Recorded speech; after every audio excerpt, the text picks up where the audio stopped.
دیوبندی سلفی غیر مقلد نے کے پیچھے نماز پڑھنا کیسا ہے؟ سب لوگ کہتے ہیں کہ سعودی عرب میں بھی تو امام غیر مقلد ہیں اور اسلام عرب ہی سے پھیلا ہے، تو وہاں غلط تو ہو نہیں سکتے، وضاحت فرمائے۔ دوسرے جواب سے میں شروع کرتا ہوں۔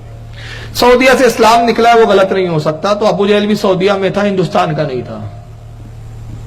عتبہ شیبہ بھی سعودیہ میں تھے، ہندوستان کے نہیں تھے۔ مجھے یہ بتائیے، ایسا ہے کیا کوئی وہابی، میں چیلنج کرتا ہوں، ذرا بتا دیں کہ جب رسول اللہ پہ سورہ کافرون اتری تو یہ ہندوستان میں اتری کہ سعودیہ میں اتری؟ کہاں اتری بھائی؟ تو یار آپ لوگ بول نہیں رہے، ایسا لگ رہا سمجھ میں نہیں آ رہی ہے میری تقریر۔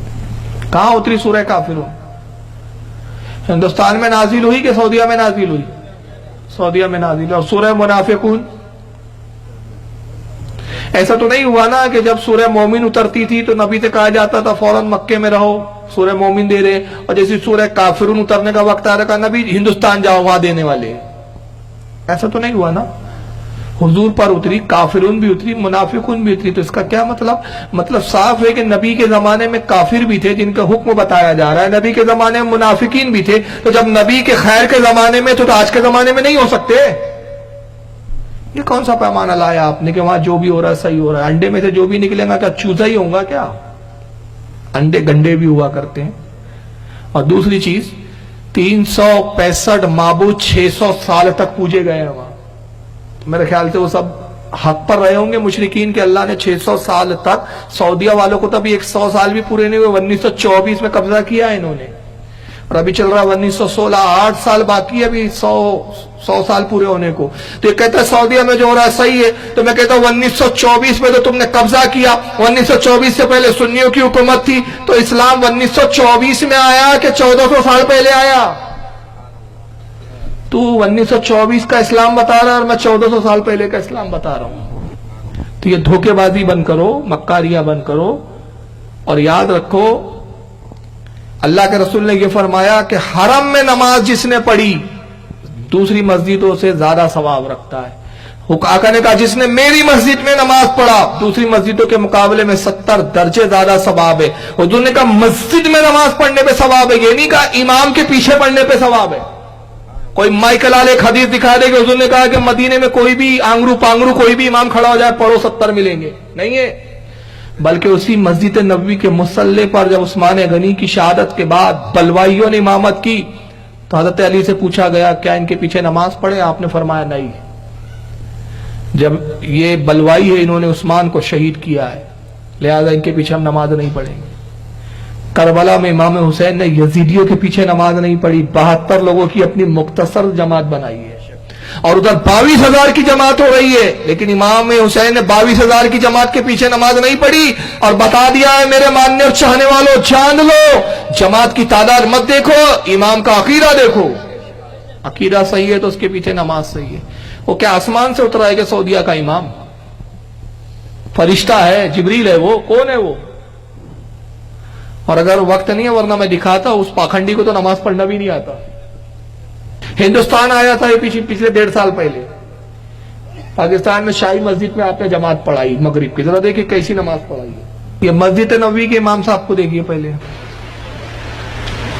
مغرب کی نماز پڑھا رہے ہیں، یہ لائیو ہو رہا ہے وہاں، 6:28 پہ انہوں نے نیت باندھی ہے، یعنی 18:28 6:28، اور وہاں لکھا ہوا بھی ہے، دیکھیے آپ، نقل الصلاۃ المغرب من المسجد النبوی شریف، مغرب prayer from the prophet mosque. دیکھیے ذرا کیسی نماز پڑھائی ہے مدینے کے امام صاحب۔ اللہ اکبر، اللہ اکبر۔